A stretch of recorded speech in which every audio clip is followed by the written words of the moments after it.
नमस्कार, मैं नवल सिंह फिर आपके बीच में हूँ। जैसा मैंने आपको कहा था कि मैं टोहाना क्षेत्र के उन खास लोगों से आपकी मुलाकात का सफ़र जारी रखूँगा, जिन लोगों ने अलग-अलग क्षेत्र में बेहतरीन कार्य किए हैं। और आज हम जाखल के गाँव सिधानी में पहुँचे हुए हैं और यहाँ मैं किसी कैंप के दौरान आया हुआ था, तभी मुझे पता लगा कि यहाँ पर मास्टर अजीत सिंह जी हैं, शिक्षाविद अजीत सिंह जी हैं, जो लगातार पौधारोपण के ऊपर, प्लांटेशन के ऊपर बड़ा बेहतरीन कार्य कर रहे हैं। यहाँ जहाँ मैं खड़ा हुआ हूँ, ये एक डेरा है और यहाँ डेरे में उन्होंने एक नर्सरी लगाई हुई है, इनके बारे में हम जानेंगे। और जैसा मुझे अभी तक पता लगा है, अजीत सिंह जी शिक्षाविद हैं, सरकारी स्कूल में पढ़ाते हैं, इसके अलावा अपने समय से समय निकालकर पौधारोपण पर कार्य कर रहे हैं। मैं ज़्यादा समय आपका नहीं लूँगा और सीधी-सीधी मुलाकात करते हैं अजीत सिंह जी से और उनके ज़्यादा प्रोजेक्ट के बारे में जानेंगे और वही आपको मज़ा भी आएगा उस बात का कि इन्होंने किस तरह से प्लांटेशन के कार्य को आगे अंजाम दिया है। जी, अजीत जी आपका स्वागत है। नमस्कार जी। अजीत जी बताइए ये पौधारोपण का आपके अंदर शौक कैसे आया? सर पौधारोपण का तो वैसे काफ़ी दिनों से था, जहाँ भी जिस स्कूल में मैंने काम किया है, काफ़ी पौधों का काम किया है। आप मैं हैदरवाड़ा गवर्नमेंट सीनियर सेकेंडरी स्कूल हैदरवाड़ा में कार्यरत हूँ, वहाँ भी हमने और पीछे मैं गवर्नमेंट मिडिल स्कूल तलवाड़ी में था, हमने वहाँ भी काम किया। वैसे यहाँ पे हमने अब युवाओं की एक पौधारोपण समिति बनाई और जिसका संरक्षक सरपंच को रखा गया सहयोग के लिए। और युवा जो लड़के हैं उन्होंने अपनी इच्छा से ही वो समिति बनाई और उसके अंदर हम हर 15 दिन के बाद उसकी एक मीटिंग करते हैं और ये फैसला लेते हैं कि भी गांव की गलियों में जहां जगह है, गांव की सामलात भूमि में जहां भी जगह पर है, हम वहां पर गांव को हरा भरा करेंगे। और उसके लिए हमने पहले दूसरी नर्सरियों से सहयोग लिया।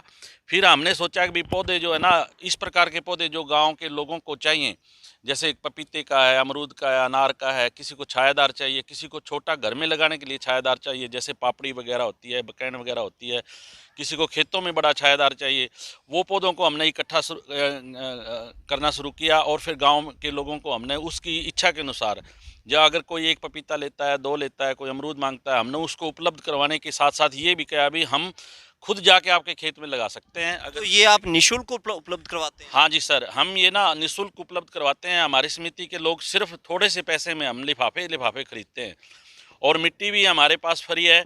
हम कलमें लेके आते हैं, हमारे पास 2 लड़के हैं, उनके पास कटरे हैं। जहाँ भी हम जैसी कलम हमें मिलती है, फूलदार पौधे की, फलदार पौधे की कलमें हम काट के लेके आते हैं। चाहे हमें कहीं से भी जैसे मिलती है, किसी बेल की, किसी फूलदार की, गुड़हल की, कितनी प्रकार की बेलें हैं, पीली कनेर है, लाल कनेर है, जैसी भी हमें मिलती है, वो कलमें हम वहाँ से काट के लाते हैं और यहाँ आके हम तैयार करते हैं। और बाकायदा लड़कों की ड्यूटी लगा रखी है, शाम सवेरे वो उसकी संभाल रखते हैं, पानी डालते हैं। तो मास्टर जी ये बताएं कितने लोग आपके इस प्रोजेक्ट से जुड़ गए हैं आज तक, जो लगातार आपको सहयोग दे रहे हैं? सहयोग में सर ऐसा है, हमारी समिति है जिसमें हम परमानेंट सदस्य 30 हैं और 30 में से लगभग 15 साथी बड़े एक्टिव हैं और 15 का जो सहयोग रहता है वो हर बार रहता है। फिर उसके बावजूद अगर हमें ज़रूरत होती है तो वैसे कॉल कर लेते हैं बच्चों को, जैसे गली। लोग आपको सहयोग लगातार दे देते हैं। बिल्कुल तो सहयोग देते हैं। कितना प्लांटेशन आपने अब तक किया, अगर मैं संख्या की बात करूं तो?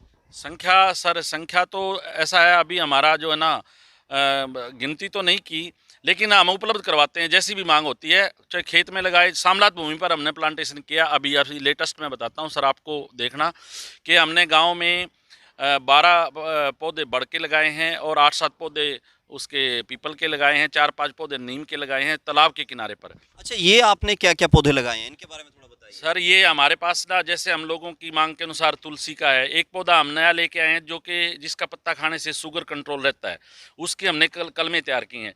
आयुर्वेदिक तौर पे जो पौधे हमें पता लगता है कि ये लोगों को फ़ायदेमंद हो सकते हैं, उसकी भी कलमें तैयार करते हैं।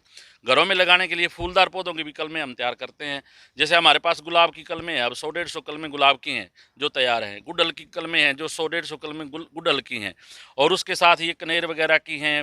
चांदनी है हमारे पास, चांदनी भी 2 रंग की है। कई रंग के हमारे पास पौधे हैं अलग अलग तरह से जो हमने तैयार कर रखे हैं और जिसको हम अब सीजन में, जैसे अब आ जाएगा, कल में पूरी तैयार हो जाएगी, गाँव में फ्री बांटेंगे लोगों को घरों पर लगाने के लिए। फ्री बांटेंगे। मास्टर जी चलते चलते थोड़ी सी बातचीत करते हैं। कई बार ना ये सुनने में आता है कि अध्यापक कहते हैं कि हमारे पास तो ना शिक्षा के अलावा कोई समय ही नहीं बचता, और वो कहते हैं हमारे पास पहले ही सरकार ने इतना समय दे रखा है, इतना काम दे रखा है, सच समय क्या है कि हमें काम ही इतना दे रखा है कि हम इसके अलावा कोई काम कर ही नहीं सकते। तो आप ये समय कैसे निकाल पाते हैं? सर देखो, अब आम तो रूटीन के अंदर क्या आता है, हमारे 2:30 बजे छुट्टी हो जाती है और 3:30 बजे तक हम अपने घर पे होते हैं। चाय पानी पीने के बाद ना हमारे पास काफ़ी टाइम होता है, जैसे 4 से लेके 7 साढ़े 7 बजे तक सूरज छिपता है। संडे का दिन होता है, हम उस दिन मीटिंग करते हैं, साथियों को इकट्ठा करते हैं, जहाँ भी उनकी सबकी राय ली जाती है। सर हमारे पास काफ़ी पौधे लगाने के लिए अभी जगह भी है। हमारे पास बैंक वाली जगह है, स्कूल के सामने जगह, हम हर जगह हमारी प्लानिंग ये है कि गाँव के अंदर हम कम से कम 4-5 पार्क तैयार कर पाएँ। 4-5 पार्क। और अभी जैसे मैं इस डेरे में खड़ा हूँ और ये डेरा जो है खास इसलिए है क्योंकि जो शिक्षाविद हैं अजीत जी, यहाँ पर इन्होंने एक नर्सरी तैयार की है और नर्सरी में इतने पौधे तैयार किए हैं, शायद आपको किसी प्रोफेशनल नर्सरी में भी इस तरह की वैरायटी ज़्यादा ना मिले।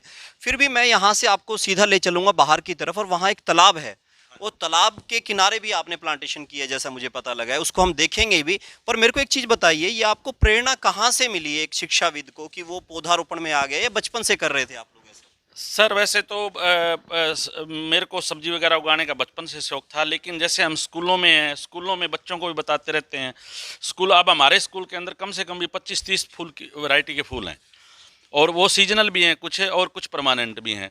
और अब जो लड़के यहाँ पढ़े लिखे हैं, अब लड़के इतने मतलब कामयाब हैं कि थोड़ा सा आप काम के लिए, सांझे काम के लिए बुलाओ, लगभग युवा वर्ग तैयार है।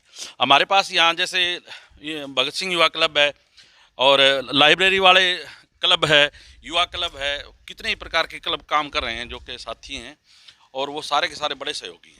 जी, ये देखिए, ये मैं ये तालाब के पास आ गया हूँ और इस गांव के अंदर मैं किसी को साथ नहीं ले गया था, तो मेरे साथ मेरे कैमरामैन जो है यहाँ पे विक्रम सिंह बने हैं, जिन्होंने 3 बार जो है एमए की हुई है। इनकी भी बड़ी खासियत रही है, 3 बार एमए, और अब इन्होंने बीएड करके अब बीए एमएड की तैयारी कर रहे हैं। बड़े अच्छे इंसान हैं और इनको मैंने कहा कि आप मेरा सहयोग करिए, इन्होंने सहयोग किया। और मैं दिखाता हूँ आपको ये तालाब पूरा का पूरा, इस चारों तरफ से इस तालाब के पौधारोपण किया गया है, यानी तालाब का उपयोग किया गया, जगह का उपयोग किया गया, और पौधों को पानी भी यहाँ से प्रॉपर मिलता रहेगा। और ज़्यादातर जो पौधे हैं आपने किस तरह के लगाए हैं अजीत जी यहाँ पर? सर हमने यहाँ जैसे तालाब के पास जैसे बड़े पौधे हैं, पशुओं के लिए भी फायदेमंद हैं। तालाब के अंदर जैसे तो मच्छियाँ होती हैं, उनको भी छाया वगैरह मिले, वो भी अच्छी हों। हमने बड़े पौधे ज़्यादा लगाए हैं, जैसे बड़ है और पीपल और नीम। और बड़, पीपल और नीम। ठीक है। तो इस गांव के अंदर जैसे आप लगातार पौधारोपण कर रहे हैं, कोई घटना थी क्या आपके जीवन की? कई बार कोई घटना होती है जो जीवन बदल देती है, या आप उनको बचपन से शौक था, परिवार में शौक था, लोगों का साथ मिलता रहा तो यहाँ तक पहुँच गए? नहीं, ऐसी कोई घटना इसके पीछे नहीं है, लेकिन ये मन में रहती थी कि जैसे जो खेत में लगाते हैं, मूल रूप से हम किसान हैं जी, और परिवार भी किसान है, और किसानी होने के कारण जो है ना, पौधों से प्रेम हर किसान का होता ही है, पुत्र की तरह प्यार करता है अपने पौधों से। तो ये बड़ा ईमानदार व्यक्तित्व रहा है अजीत सिंह जी का, जिनसे मैं आज मिला हूँ यहाँ पे गांव सिधानी में, और बाय चांस मेरी मुलाकात हो गई। यूथ का एक कैंप था, उसी दौरान मुलाकात हुई। जैसा आप देख रहे हैं, इन्होंने पूरे तालाब के आसपास भी पौधे लगाए हुए हैं। पूरे गांव में इनका टारगेट भी है कि 4 से 5 पार्क जो हैं डेवलप किए जाएँ।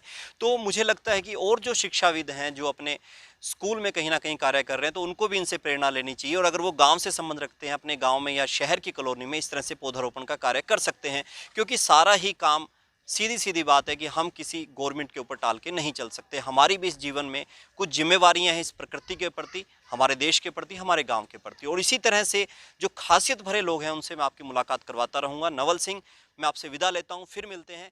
जय हिंद, जय भारत।